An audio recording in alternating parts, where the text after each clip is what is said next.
Max Verstappen just exposed something that could break Formula One in 2026. And it happened in Bahrain. 3 days. Over 400 laps. 0 failures. The highest top speed of the entire test. And rivals are already calling it frightening. But this is not about Red Bull being fast. It is about what the FIA may have accidentally created. Because drivers are not just worried about performance. They are furious about what these new cars are forcing them to become. Energy managers. Lift and coast specialists. Battery protectors. Not racers. And the most shocking part? Telemetry suggests Red Bull were hiding nearly a full second per lap. If that is true, the championship might already be decided before the first race. Stay with me, because the final detail from Bahrain reveals the fatal flaw in the 2026 regulations. And once you hear it, you will understand why the paddock reaction was pure tension. Subscribe now, because this changes everything. What actually happened across those 3 days in Bahrain was not normal preseason testing. It was controlled domination. Day 1. 136 laps completed. No reliability scares. No overheating. No emergency fixes behind the garage wall. While other teams were adjusting bodywork, changing setups, reacting to instability, the RB22 just kept circulating. Calm, stable, predictable. And that consistency is more dangerous than a flashy lap time. Because anyone can bolt on soft tires and chase headlines. But sustaining pace for full race distances, without degradation spikes, without battery clipping, without brake drama. That is championship behavior. Day 2 brought something even more revealing. Sakhir stepped in. A rookie. Less experience. Less familiarity with Formula One race simulation intensity. And yet his feedback mirrored Verstappen's. The car felt neutral. Predictable. Robotic inconsistency.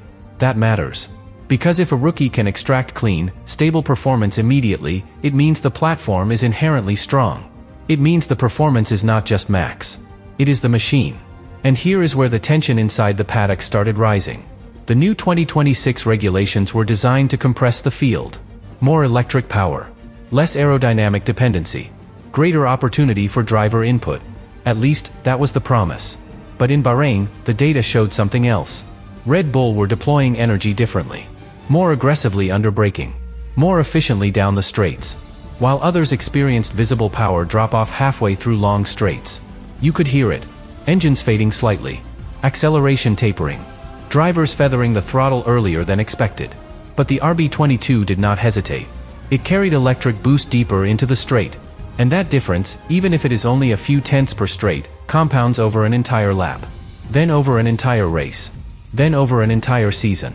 And this is why certain drivers are privately questioning whether the FIA underestimated how critical energy recovery efficiency would be under the new formula. Because if one team masters the hybrid system early, catching up is not simple. It is not a wing adjustment. It is not a setup tweak. It is a fundamental architecture gap. And once that gap opens, history tells us how difficult it is to close. But this still is not the most unsettling detail from Bahrain. Because on day 3, during race simulations, something almost invisible happened. Verstappen maintained lap times within a tenth for 15 laps on the same compound. While rivals were losing half a second by lap 8. That is not just tire management. That is structural balance. Rear suspension stability.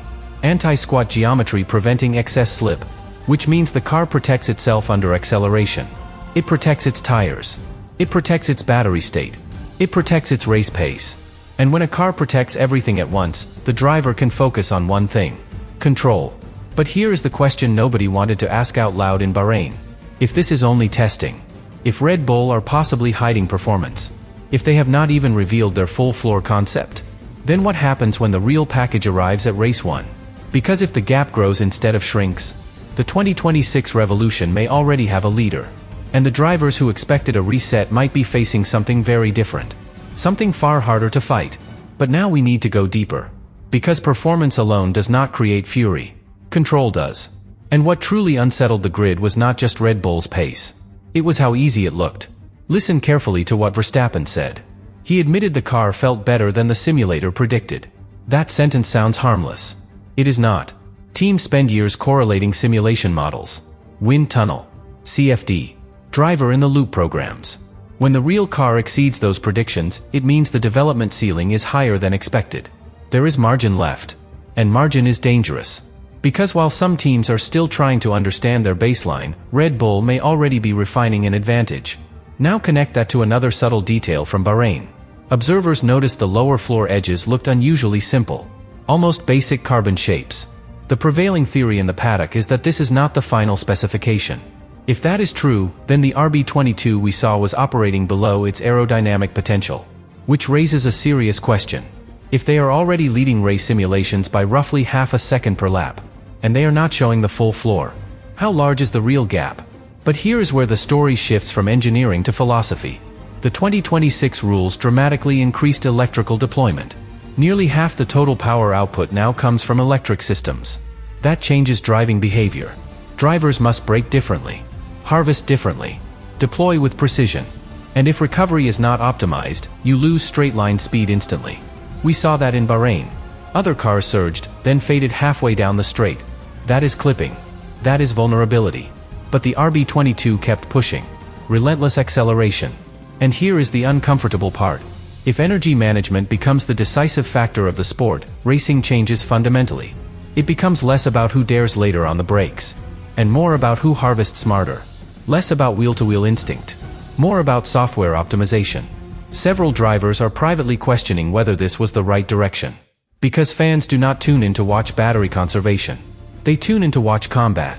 Now combine that philosophical shift with Red Bull's apparent mastery of the system. You create imbalance.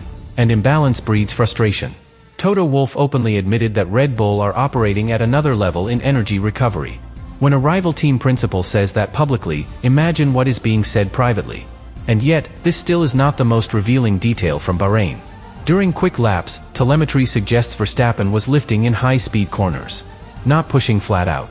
Not extracting maximum aero load. Estimates indicate close to 0.8 remain unused. They did not even activate their full qualifying engine mode. Think about the psychological message that sends. We are ahead. And we are not even trying yet. That is how dynasties begin. Not with drama. With quiet superiority. And this is where the tension with the FIA becomes real. Because if one team interprets the rules perfectly from day one, the regulatory objective of field compression fails. The cost cap makes rapid catch-up difficult. The development tokens are limited. Wind tunnel time is restricted. If Red Bull start ahead, the system itself protects their advantage. And that is the fatal reality beginning to surface after Bahrain. The 2026 reset may not reset anything. It may lock the hierarchy in place even harder. But there is still one more layer. One more reason the paddock reaction was not just concern. It was anger. And that final layer connects directly to what the drivers are feeling inside the cockpit. Because here is what drivers are not saying publicly. The 2026 cars feel heavier. Not just physically. Mentally. The electrical systems demand constant management. Brake balance changes corner to corner. Energy harvesting alters entry stability. Deployment mapping reshapes exit behavior. It is no longer pure instinct. It is calculation. Corner after corner. Lap after lap. And when one team has clearly optimized that balance, the rest are forced into survival mode. In Bahrain, some drivers were already complaining about how much lifting is required mid-straight just to avoid complete clipping at the end. That changes overtaking dynamics. Imagine lining up a move. You exit the final corner well. You commit to the slipstream. But halfway down the straight, your battery state collapses. The car hesitates. The opportunity disappears. Now compare that to a car that keeps deploying cleanly until the braking zone. That is not a small advantage. That is decisive. And if only one or two teams achieve that consistently, wheel-to-wheel battles reduce before they even begin. That is what has triggered frustration toward the FIA.